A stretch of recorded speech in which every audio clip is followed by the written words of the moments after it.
Hi, it's Katie. And Katie, and you are listening to ProperTea, the podcast where we spill the tea on Toronto real estate. Let's get started. Hi guys, welcome back. Welcome. It's episode 2, and today we are talking about mindset 3. It's episode 3. Yeah, well, it's episode 3 because we did a short little intro episode. So it's like episode 2 of content, but it's episode 3 like in the list if you're going down it. Okay. Awkward.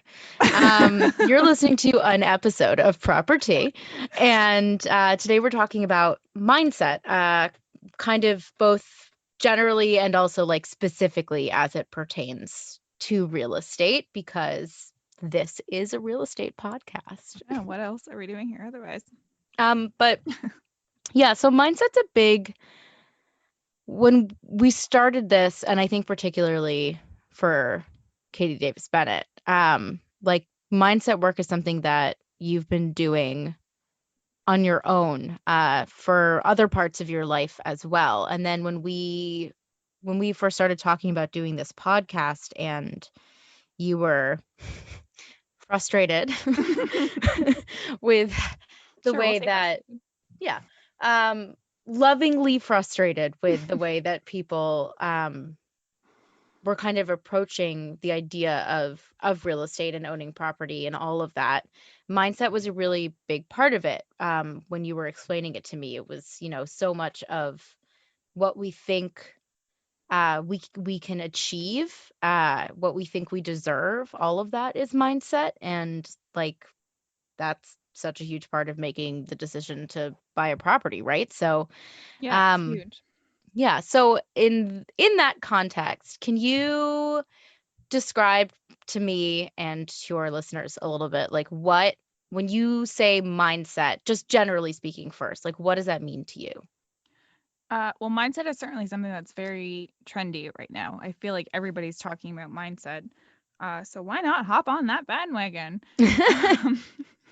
But no, for real, you're right. I have been studying mindset for about 2 years. I have a mindset coach, business success coach. But basically what your mindset is, it's all of your experiences and underlying subconscious everything that affects your conscious decision making today. So that's like the very broad definition of what your mindset is, and kind of your paradigms, what all those are. But in terms of real estate, it's a lot to do with your perspective and how you view things, and your view on the world. And we want to change that. Specifically, we want to change how you are thinking about real estate. Can you give me an example of like something that isn't real estate that you would use your mindset training to tackle? Like, I'm not phrasing that well. Let me rethink this. I know what you mean, basically. Like, give like a real world example of like how you can apply Yes, mindset. Thank you. You're welcome. I mean, really, you can apply it to absolutely anything. So one of the ones that comes most easily to mind is money. Change your perspective on money. If you are somebody who kind of in your subconscious sees yourself as making, $30, $40, $50,000 a year, you are only ever going to make $30, $40, $50,000 a year. Whereas if you start thinking of somebody, or thinking from the place of somebody who makes $100,000 a year, $200,000 a year, you'll start attracting that income, like opportunities to make that income. If you're in sales like I am, it'll be more clients. Or if you're in an industry profession, it might be, a promotion or an opportunity to collaborate on a side project or something like that. You never know what these opportunities are going to be. But you first have to see yourself as making that amount of money. Opening yourself up to the possibility. Like, if you believe that you're capable of that and that you're the type of person who does those things, then when those opportunities come up, you don't close yourself off to them. Exactly. Yeah. You have to see yourself see yourself living that lifestyle. So if you're making $200,000 a year, what does that look like to you? How do you get up in the morning and make your coffee? Like, how do you get up and or how do you answer calls, if you're coming from that place. You have to really see yourself in that place. Yeah. And that's also, I mean, and Katie said this word, she was like, I feel like money could be controversial, which sure, but also everybody wants to make more money. But like that, I mean, that applies just as much to like if money isn't necessarily your barometer of success, if it's uh like momentum. Like for me, for example, when we started hanging out and then like working together, every time I would have an audition, Katie would be like, "Cool, you got it." And I would be like, "No, like I don't know yet. And I don't know if I'm gonna like I don't we have to see." And like I would hedge my bets and I would do the whole like, No, you "Oh, have it. I don't want to get my hopes up because then I'm gonna feel more let down if it doesn't happen." And you were like, "Don't do that. Then you're letting it go. You've already decided that you didn't get it. Like decide that you got it. Decide that you did the best job you could possibly do. You deserve it. They're gonna know that, and then you're gonna book it." Like, Yeah, they're going to feel that. And you have to feel that in advance. Like you always have to feel that both going into the audition, but after the audition as well. No matter how the audition went, like you just have to know and believe that they saw something in you and that you were going to book it, that you've already booked it. yeah, you like it's and or like walking out of a job interview and being like, that went amazing, I got that job. Uh Exactly. Yeah. because like and again, like I some of it is just saying the words until you believe them too. Yeah, because it's not always easy. It's certainly not always easy, but and it takes a hot second to switch your perspective sometimes, but the faster you believe it, like truly internalize it and believe it, the faster it will start coming to you. Like one of the things that my coach always says is expect abundance.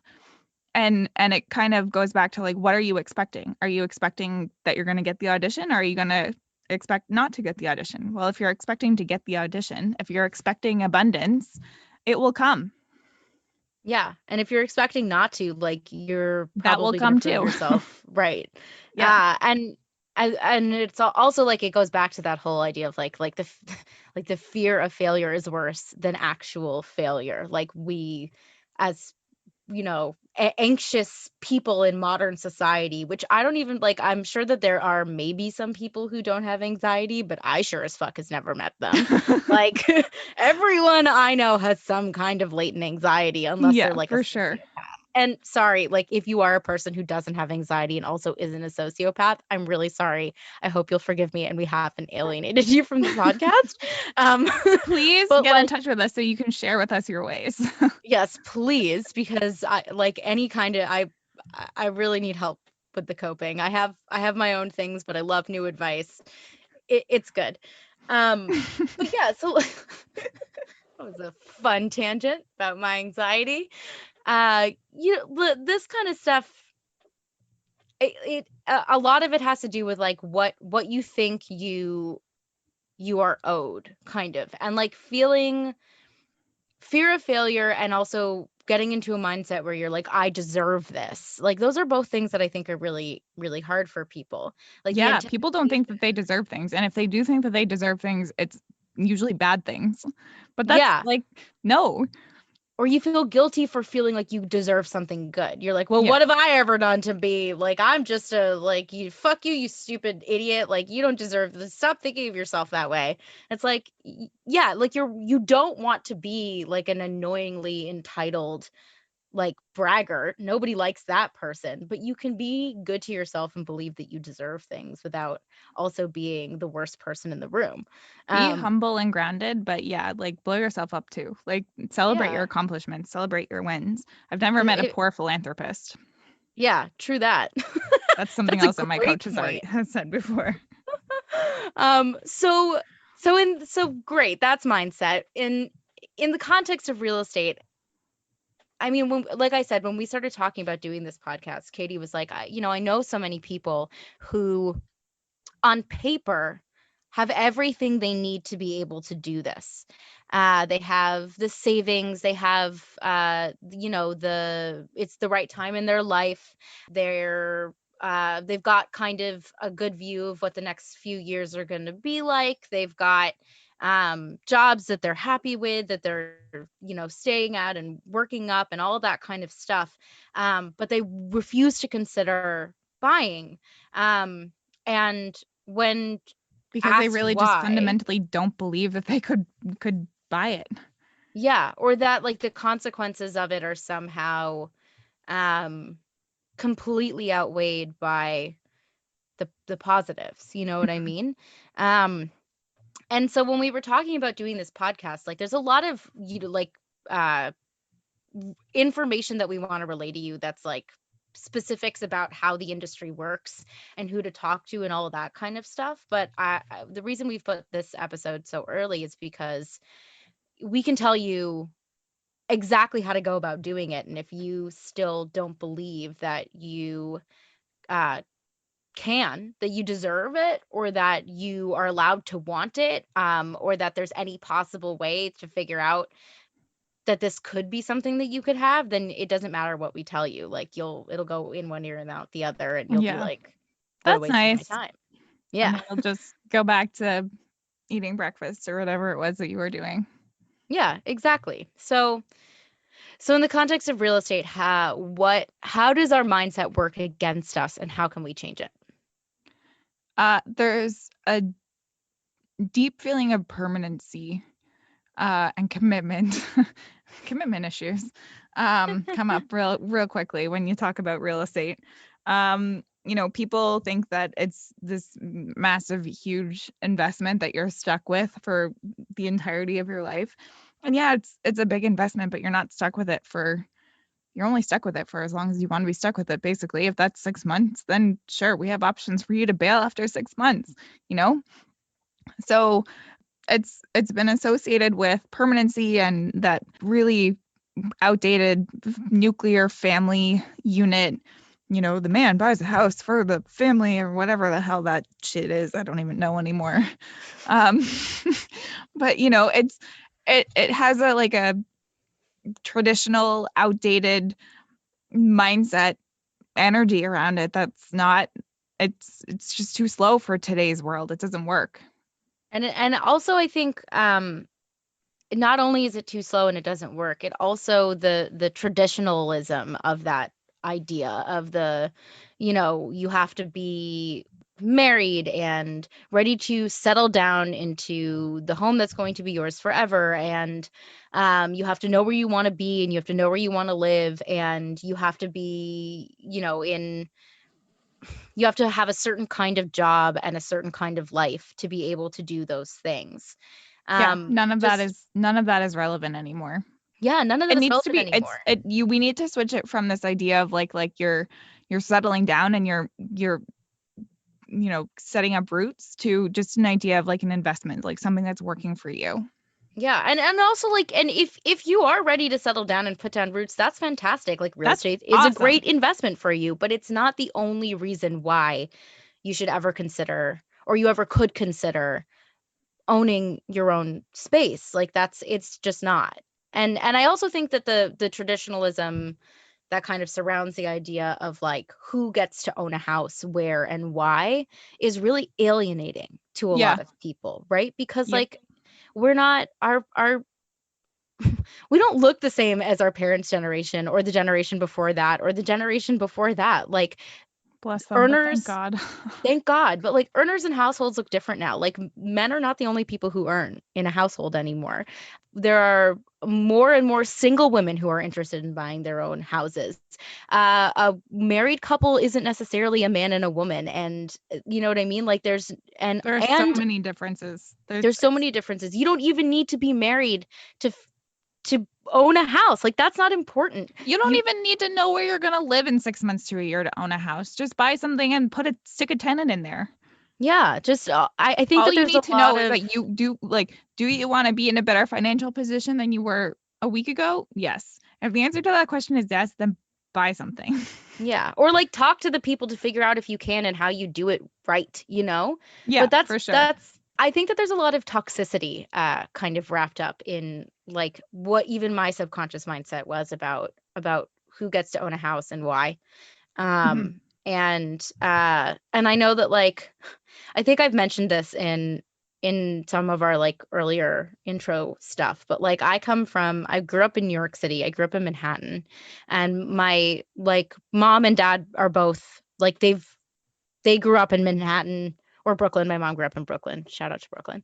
But they grew up in New York City. Like they're generations and generations of New Yorkers in my family. And my parents never owned property ever. Like they were in New York at a time when they maybe ostensibly could have afforded something, like my mom was there in the 70s. She could have bought something crazy for some ridiculous amount of money that now is worth like $8 million and whatever. Not that I at all resent her for not that. It's definitely not. You're not picking up any bitterness. But no, for real, I had a conversation with her about this when, Katie and I really started talking about it, and me and my partner really started to think about it. And I asked her straight up, what was it about buying that was, why did you never do it? And her response was kind of like, I think she was like, at the time that I maybe could have or would have, in my head, and like my mom was like, she was in a hippie artist community in like the 60s and 70s Yeah, in in the New York. 60s and 70s. Yeah. And she was like, I think for me, there was something about owning that I associated with like the man, basically. That it was like, you're putting all of your money into something that the government takes care of and that, or like owns, technically, that you're kind of giving up your own right, or that it's like a tacit kind of support of the government and the systems that surround you. And she was like, in my head, I was kind of like, like, this is a fuck you to the man. Like, I don't need to own property to live my life. I don't need to be part of your system to do what I want to do, to achieve and to achieve well. And she was like, looking back, like, I don't think I had a really good reason for feeling that way. Or maybe I did, but it was just a feeling and I never explored it further. And I never considered if maybe I had, like, maybe there was a way for me to own property and also stick it to the man. Um, Yeah. it just never really occurred to her that way. And Yeah. And I don't think like owning property, like certainly if you don't want to own property, there's ways for you to achieve and be successful and do all of those things. But owning property is not complying with the man. If anything, is just sticking it to him more because it allows you more freedom and flexibility to do what you want because you have more assets, basically. yeah, You yeah. you've invested a small amount into something and then you've created huge returns for yourself. And it's yours. And And it's like, it's yours. yours. Like, It's you get yours. to It's not the yeah. government's. It's not anybody else's. It's yours. And that also, like, I understand the misassociation, because like almost nobody has the money available to buy a house or even a condo in its entirety from No, the but nobody get-go. does that. Like, do you know how few people buy properties in cash? I know, that's crazy. It's not a Like real absolutely thing. nobody. Yeah, like that's what a mortgage is for. But I think that the idea of the mortgage, which is like, it's coming from a bank and the bank is the man and the bank has you on a leash and all of that, like that kind of stuff, it can seem like what you're doing is putting more money into their hands and taking it away from yourself while you're saddled with the responsibility, when the reality of the situation is that it's a loan. And like, we don't live in a world anymore where, like, I don't think most people can get through their lives without getting a loan at some point. You know what I No. mean? Yeah, I think there's like a scary misassociation around loans. Like there are definitely good loans and bad loans. Like yeah, don't go out and get a payday loan because that's not a good loan. But a mortgage is a good loan. Like you're gonna get right now interest rates. I'm actually renewing my mortgage right now, and I just got offered like less than 2% for a mortgage rate. That's gonna like Which I'm assuming is great. which is amazing. Oh my God, it's so good. Back in the day when our parents were buying property, they were paying like 15 and 18%. Like I'm pretty sure my parents paid 18% for their first mortgage, That's which is I insane. think another reason that there is some fear associated with them and kind of some of that like attachment, like oh, like to the man kind of theory, Theory? whatever. Where words are coming. I Words will come. Yeah. You probably know what we mean. You probably get it, right? Anyway, yeah, when my parents bought their first property, they bought it at an 18% mortgage rate, but those don't exist anymore. But, there had to be a lot of consideration when they were buying properties because interest rates were huge. And if they weren't able to make those payments, then, they had huge penalties that went along with them. But interest rates are way lower now, like way lower. I just said I got mine for less than 2%. And, you know, everything's different now. Everything is different now. And yeah, so like you don't the whatever those things are that are holding you back, like whatever, if it's your own personal conceptions about how mortgages work or how the housing industry works, or like who, even going back even further to like what I said, the like really kind of, I think, deep-seated subconscious ideas of who is allowed to own a home, and whether or not you fit into that because you're not part of like a straight white cis idea of like what a family is supposed to look like, then it can be hard to shed that stuff, especially if you're not aware that that's part of what's influencing your feelings about if you can have this, why you can have this, and whether or not it's like a good investment or a bad investment. Mm-hmm. We strongly believe everybody can achieve home ownership, whatever that looks like for you. And the first step to that is just kind of finding out some information, Yeah. right? I was thinking about this the other day. People always say, oh, I'm 2 years, 5 years, 10 years away from buying real estate. And that's fine. Perfect. We want to work with your timelines. Everybody wants to work with your timelines. Nobody wants to be pushy here. But in 2 years, when you are ready to buy something, do you want to make those calls and find out that you're 2 years away from being able to buy something when you're ready? Or do you want to make those calls now and find out that you're 2 years away from buying something, to put some steps in place so that when you are ready in those 2 years, you can buy?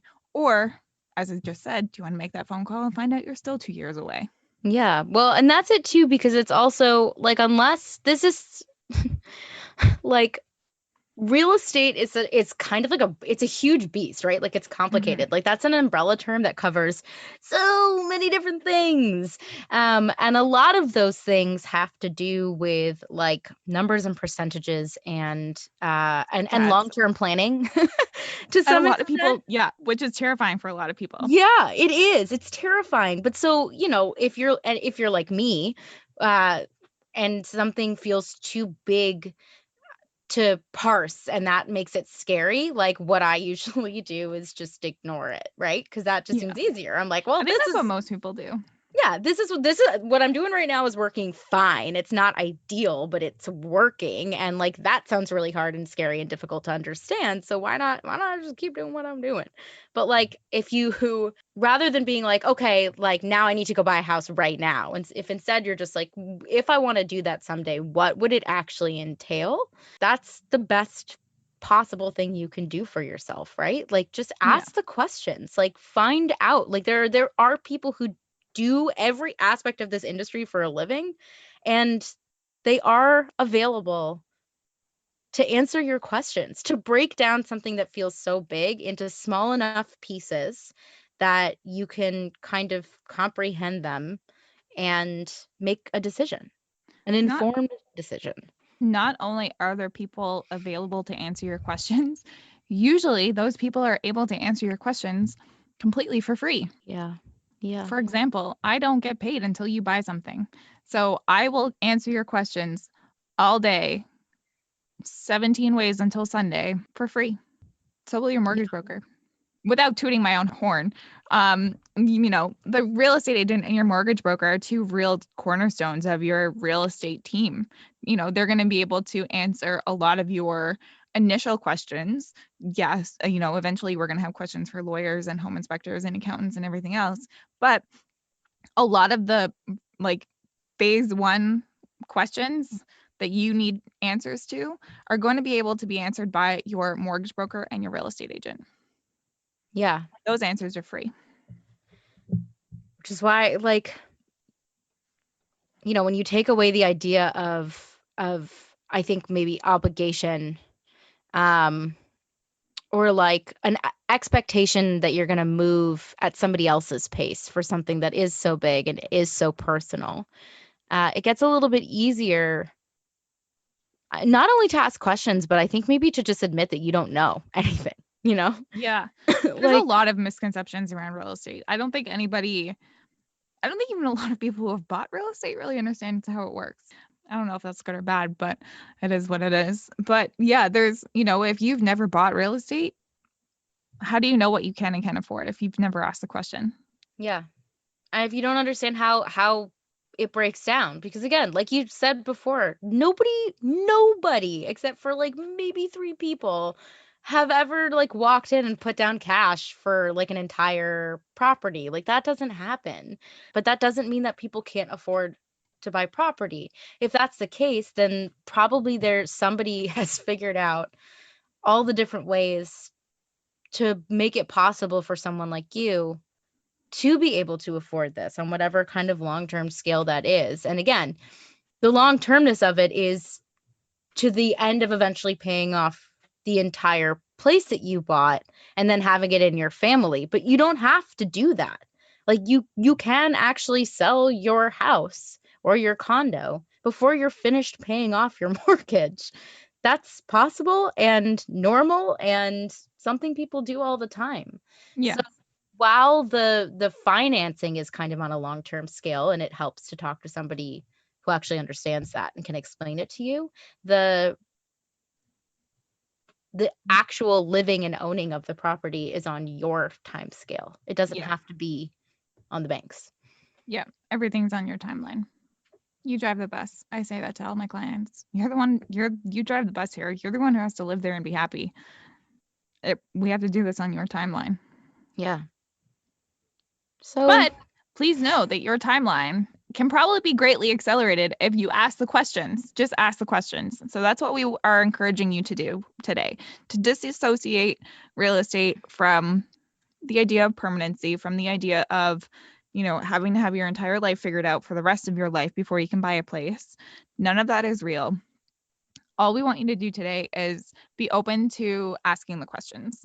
yeah, be open to asking the questions and be open to asking yourself if the reasons why you don't want to ask them or you're against hearing about it or any of that have to do with,